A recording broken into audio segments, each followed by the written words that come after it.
Under वाला पहने हुए हैं।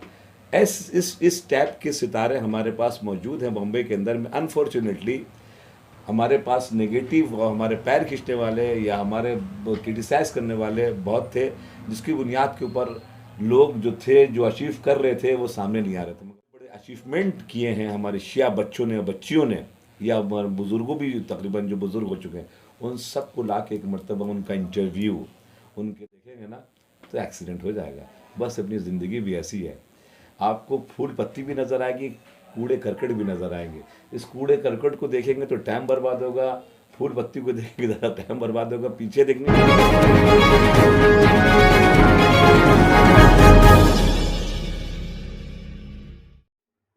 दर्शकों, स्वागत है आपका खबर फेस टू फेस में। आप देख रहे हैं खबर face to face YouTube channel और मैं हूं ज़िशान आज़मी। आइए देखते हैं आज की ताज़ा खबरें। दर्शकों, आप देख रहे हैं खबर फेस टू फेस। मैं हूं ज़िशान आज़मी। इस समय मौजूद है मालवनी गायघाट नंबर 8 शिया जामा मस्जिद में। आज हमारे साथ ऐसे मोतबर शख्स बैठे हैं जिनकी लड़की बाकायदा हिजाब पहनकर पायलट बन चुकी है। अगर आप उनका गूगल में सर्च करेंगे शिया पायलट गर्ल, तो आपको टॉप में ही उनका इंफॉर्मेशन मिलेगा, तस्वीरें मिलेगी। एक बहुत बड़ी बात है कि पूरे शिया आलिमों में, पूरी दुनिया में आप देखेंगे, पूरे शिया आलिमों में ही शेर अली जाफरी साहब ये एक ऐसे पहले पहले मौलाना है जिनकी बेटी हिजाब पहनकर पायलट बनी है। ये एक बहुत बड़ी बात है शिया कम्युनिटी के लिए। और दूसरी बात आपको बता देना चाहता हूँ, उनकी बेटी जब प्लेन उड़ाती है तो सिराने अपने बाजू में मौला अब्बास का अलम रखती है। और उनकी जो इच्छा थी, बचपन से ही इच्छा थी, जैसे कि अभी हमको पता चला है कि मौला साहब ने मौला अली की हदीस जब अपनी बच्ची को सुनाई थी बचपने में, कि उनकी बच्ची ने कहा कि जब मौला अली से जब सवाल पूछे गए तो मौला अली ने कहा कि मैं ज़मीन से ज़्यादा आसमान के रास्ते को जानता हूँ। तो ये बहुत बड़ी बात थी, उस बच्ची के दिल पर वो बात असर करी और बचपने से ही उसके अंदर एक शौक़ पैदा हुआ कि मैं बनूँगी बड़ी होके तो पायलट ही बनूँगी। तो आइए बात करते हैं मौलाना शेर अली जाफरी साहब से और डिटेल में जानते हैं किस तरह से उनकी बेटी ने जद्दोजहद किया और फिलहाल वो क्या कर रही है। आप देख रहे हैं खबर फेस टू फेस। मैं हूं ज़िशान आज़मी। हमारे चैनल को ज़्यादा से ज़्यादा सब्सक्राइब कीजिए, पसंद आए तो लाइक कीजिए, शेयर कीजिए और हमारा इंटरव्यू कैसा लगेगा आपको वो हमें कमेंट करके ज़रूर बताइए। साथ मौजूद हैं काशिफ टाइम्स और खबर फेस टू फेस और 24 जस्ट न्यूज़ में आपका स्वागत है। जैसे कि आज के टाइम में आपकी बेटी जो पायलट बनी है, और अगर गूगल पे भी डाला जाए शिया पायलट गर्ल, तो उसमें सबसे पहले वो आपकी तस्वीर और आपकी साहबजादी की तस्वीर आती है। तो क्या कहना चाहते हैं, कितनी खुशी हुई होगी, और जब और पहली फ्लाइट कहाँ से कहाँ तक गई, उसके बारे में ज़रा हमारे दर्शकों को बताइए। बिस्मिल्लाहिर्रहमानिर्रहीम। सबसे पहले अपने तमाम नाज़रीन को मैं बहुत बहुत सलाम पेश करता हूँ। जहाँ भी रहें खुश रहें, आबाद रहें, शाद रहें। आज़ादारी इमाम हुसैन अलैहिस्सलाम अच्छे से बर्पा करें, क्योंकि या मुहर्रम चलने रहा आपका सवाल कि ये मिसाल के तौर के ऊपर गूगल में आना, ये इत्तेफाक से मेरे हाथ में तो था नहीं, ये गूगल वालों ने ख़ुद सर्च किया है और सर्च करने के बाद मिसाल के तौर के ऊपर इस चीज़ को दिया है। ये बहुत बड़ी बात इसलिए है कि हमारी जो पहचान दुनिया वाले और सोशल मीडिया वाले जो करवा रहे थे कि खाली रोना पीटना चिल्लाना, और मिसाल के तौर के ऊपर ये सब चीज़ें जो मिसाल के तौर के ऊपर हमारे लिए एक पहचान बन गई थी, उस पहचान को हटाने की एक छोटी सी कोशिश की कि जिसमें ये बता सकें कि भाई हमारे यहाँ लड़के तो लड़के, लड़कियाँ भी माशाल्लाह से वो अचीवमेंट करना चाहती हैं और कर रही हैं और करके दिखा रही हैं, जिसमें से एक मुहद्दिसा जाफरी है जिसने माशाल्लाह से इस काम को किया है। तो ये गूगल में आने का मतलब ये हुआ कि हमारी शिया कम्युनिटी, हमारे बॉम्बे के मोमिनीन का माशाल्लाह सर बुलंद हुआ और दुनिया में एक मर्तबा एक अच्छा पैगाम गया हमारे बच्चों के लिए कि अगर चाहें तो ये हासिल कर सकते हैं। आपका दूसरा सवाल ये था कि फ़र्स्ट फ़्लाइट इसकी कहाँ थी और कहाँ से कहाँ के गई।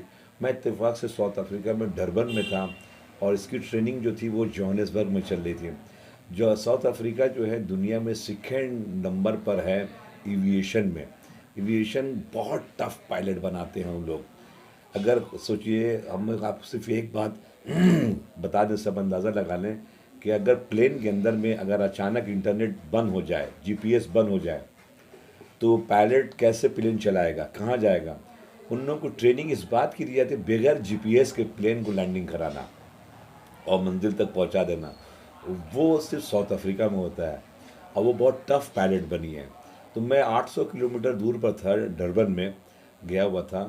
तो अचानक उसने फ़ोन किया और उसने कहा कि स्कूल वालों ने ये तय किया है कि फ़र्स्ट फ्लाइट जो पैसेंजर की होनी चाहिए, वो अपॉर्चुनिटी हमको स्कूल में पहली मरतबा दी जा रही है कि अल्हम्दुलिल्लाह हम इतने टफ पायलट बन चुके हैं।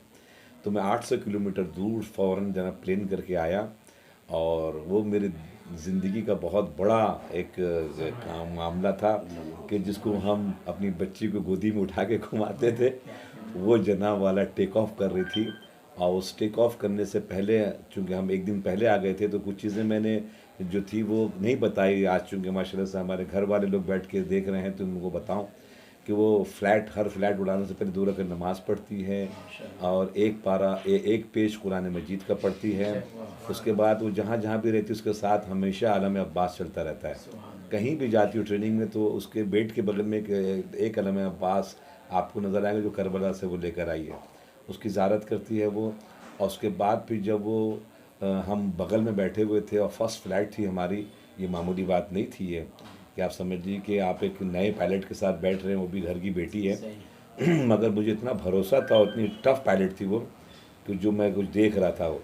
तो जब वो रनवे के ऊपर तकरीबन शायद 200 की रफ्तार से प्लेन उसका दौड़ रहा था, तो मैंने देखा कि वो जब वो प्लेन दौड़ रहा था उसका पूरा कंट्रोल उसके हाथ में था। तो वो दौड़ते दौड़ते उसकी ज़बान से निकला जो हमेशा तकरीबन वो बोलती है कि बगैर इसके हम टेक ऑफ नहीं करते। तो उसने शाह मर्दा शेर यज़दा क़ुव्वत परवरदिगार ला फ़ता इल्ला अली ला सैफ़ इल्ला ज़ुल्फ़ा, जैसी ज़ुल्फ़िकार बोलती वो टेक ऑफ कर जाती थी। कहते कि जब भी हमने प्लेन उड़ाया है तो हम हमेशा तकरीबन ये कलमा हमने पहले बोला है और वो तकरीबन प्लेन जो है वो फिर वो रवाना हुआ। अब मैं अपने तरफ से आपको बताऊं कि जब वो एविएशन की तरफ जाना चाह रही थी तो मुझे इसके सिलसिले में कुछ भी नहीं पता था। ये एक ऐसी लाइन है कि जिसके सिलसिले में बहुत कम लोगों को पता होती है कि ये एविएशन है क्या चीज़ और ये मामला क्या है। बहुत टफ मामला है, बहुत अजीब मामला है, इसका बहुत पेचीदा मामला है। तो आप समझिए इस पेचीदा मामले से यूँ समझिए 19 एग्ज़ाम उसके हुए थे साउथ अफ्रीका में एविएशन के। 19 एग्ज़ाम में जो 19वां एग्ज़ाम था उसके 19,000 क्वेश्चन में से 100 क्वेश्चन आना है। 19,000 क्वेश्चन को याद करना, उसके आंसर को याद करना, उसमें से 100 क्वेश्चन आएगा और 75 पास मार्क है। एक भी कम आ जाए तो आप फेल हैं। बहुत टफ एग्ज़ाम था, वो बहुत दुबली पतली हो गई थी भाई उस एग्ज़ाम में। मैं वहाँ था, देख रहा था। माशाल्लाह से उसने 19,000 क्वेश्चन का आंसर याद किया, जिसमें से 100 अदद जनाब क्वेश्चन आए, उसमें उसने माशाल्लाह से 81% हासिल किया। ये एक बहुत बड़ा अचीवमेंट था हमारे कौम के लिए जो उसने स्कूल में रिकॉर्ड तोड़ा। सर, जिस तरीके से नकाब में रहने के बावजूद भी मैंने जो गूगल पर डाला हाँ। तो देखा वो नकाब में है। जो हमारी आजकल बेटियां बोलती हैं कि नकाब, और वो लोग बोलते हैं कि नकाब नहीं पहन सकते, नकाब में रहने के बावजूद वो पायलट बनी, उसके बारे में क्या कहना चाहते हैं? जी जनाब, बहुत शानदार आपका ये सवाल है। खिदमत में आप कस करें कि उस सवाल के साथ साथ मैं हल्के से एक इशारा दे दूं कि जब मैं ये एविएशन के सिलसिले में उसने जब बोला तो मैंने सोचा तुम क्यों बनना चाहती हो। हम मौलाना हैं और मौलाना के अंदर पर्दा होता है, मज़हब वगैरह वगैरह ये सब। तो उसने मुझसे एक अजीब सवाल किया जिसका जवाब मेरे पास नहीं था। और वो सवाल उसने बचपने में किया मुझसे, छोटे में बने किया, 4-5 साल की गलिबन होगी, 6-7 साल की होगी। उसने मुझसे सवाल किया, कब बाबा आप पढ़ते हैं, बहुत से मौलाना ही पढ़ते हैं, हमने सुना है कि वो मौला कायनात बता रहे थे कि पूछो जो कुछ पूछना है, मैं ज़मीन से आसमान के बारे में जानता हूँ, आप मुझसे सवाल करें। कहा ये रिवायत आप लोग पढ़ते हैं? हमने कहा हाँ पढ़ते हैं। तो कहा कि इसका मतलब ये है कि शिया कम्युनिटी को ज़्यादा मालूम होना चाहिए आसमान के बारे में, शिया कम्युनिटी को ज़्यादा मालूम चाहिए, उनके मौला कह रहे हैं। तो फिर स्पेस पर जाने वाले शिया होना चाहिए, क्यों नहीं शिया लोग गए? ये सवाल उसने मुझसे कर दिया, जिसका जवाब मेरे पास नहीं था कि क्यों नहीं गए शिया। अलग बात है, हम तबरुक बांटने में रह गए। पायलट बनने का तक का सफर कैसा था? किस तरह से आपकी बेटी ने जद्दोजहद किया? फैमिली का कितना सपोर्ट था, उसके बारे में। मैं अभी उसके बारे में भी आपको बताऊंगा, पर ये वाला आंसर पूरा हो जाए, बहुत इंपॉर्टेंट आंसर है। तो उसने कहा कि बाबा, तो फिर मैंने फ़ौरन कह दिया कि तुम भी तो शिया हो, ये सवाल तो तुमसे भी होगा। तो उसने कहा हाँ, हमसे भी होगा बाबा, इंशाअल्लाह अगर अल्लाह ने चाहा तो हम स्पेस पर जाएंगे और चांद पर जाने के बाद लब्बैक या हुसैन लब्बैक के जैनब ज़ैनब का परचम लहराएंगे। ये मेरी तमन्ना है। अब ज़रा सोचिए, 5 साल की बच्ची ने ये बात जो बोला, मैं हैरान रह गया था उसके।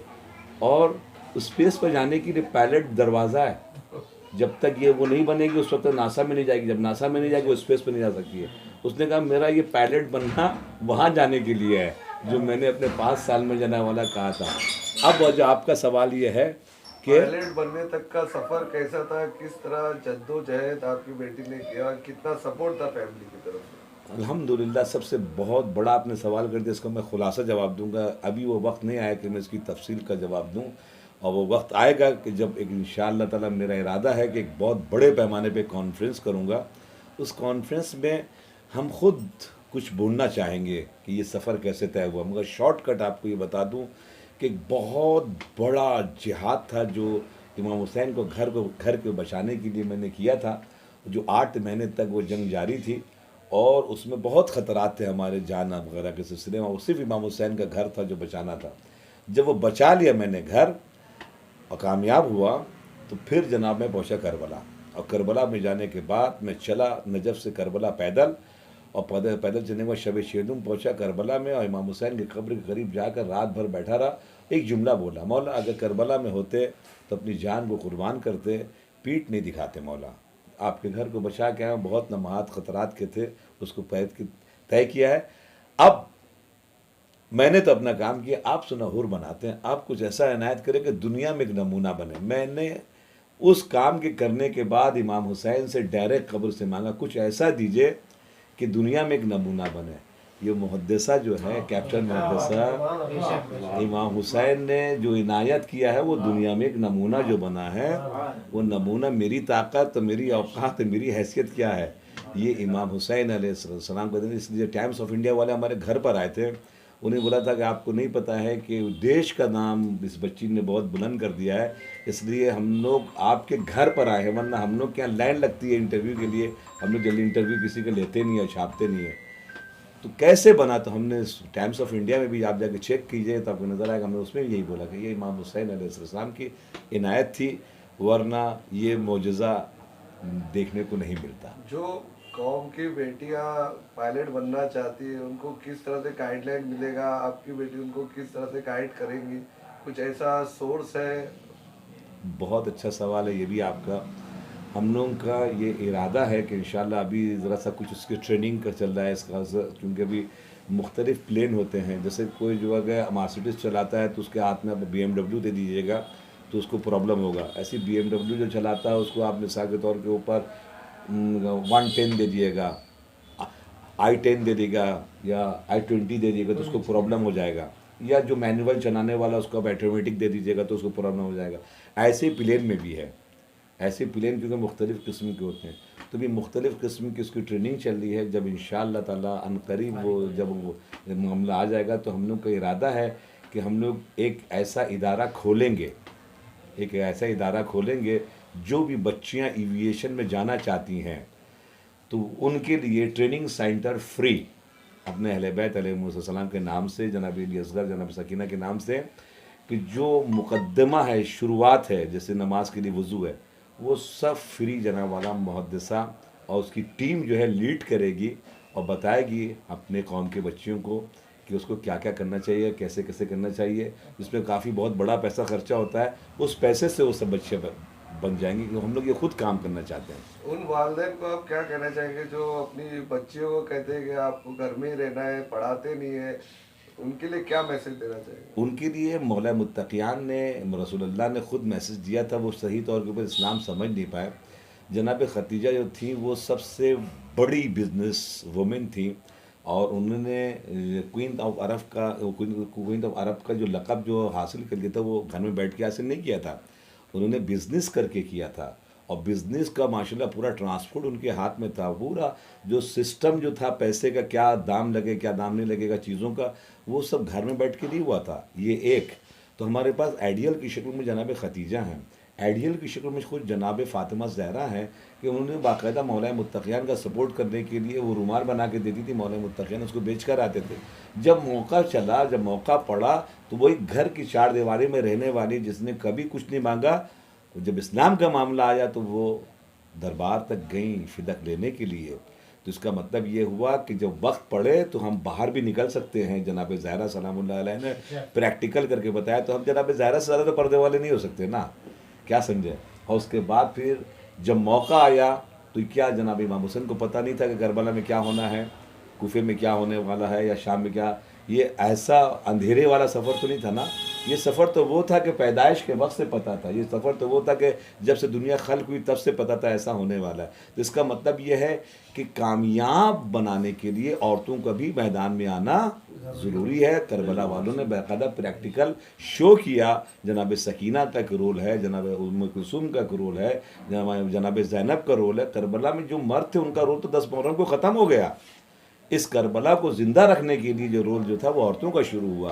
अब वो वालिदैन जो कहते हैं, मेरी बच्ची का इंटरव्यू बहुत ज़बरदस्त है इस सिलसिले में। ये सवाल किसी हिंदू ने किया था, तो उसने जो जवाब दिया वो जवाब ज़रूर आप तकरीबन देखेंगे जाके, और नेट पर मौजूद है। तो खिदमत में आपने उसने कहा कि हमारे बाप माँ रिलीजियस होकर हमारे ऊपर इतना भरोसा किया उन्होंने कि एविएशन जो 5% फीमेल है वर्ल्ड में, जो क्लब है 95% मेल हैं पायलट दुनिया में, और 5% जो है वो वोमेन है। तो अब फीमेल में 5% पायलट बहुत बड़ी बात होती है। उस क्लब में दाखिल हो गई ये बच्ची। आज उन्होंने हमारे पर भरोसा करके बताया, और फिर हमने उनके भरोसे को बरकरार रखा, करके दिखाया कि ये मुमकिन है। तो ये इस्लाम के साथ रहते हुए, पर्दे के साथ रहते हुए प्रैक्टिकल करके दिखाया कि इट्स पॉसिबल। आप आगे तो आए। अभी आपकी बेटी कौन सा प्लेन उड़ा रही है, उसके बारे में अभी क्या? अभी मैंने आपसे बताया कि कई चीज़ों की ट्रेनिंग चल रही है, कई किस्म के प्लेन होते हैं।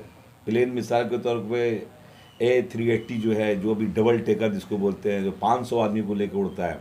777 हैं, जो 777 है वो तकरीबन बोइंग जो 350 आदमी को लेकर उड़ता है। फिर तकरीबन जो उसके बाद 380 है, उसको वो जनाब वाला 180 आदमी को लेकर उड़ता है। तो ये सब प्लेन अलग अलग होते हैं। इन सबों की ट्रेनिंग बड़ी ज़बरदस्त होती है, सबकी ट्रेनिंग चल रही है अभी।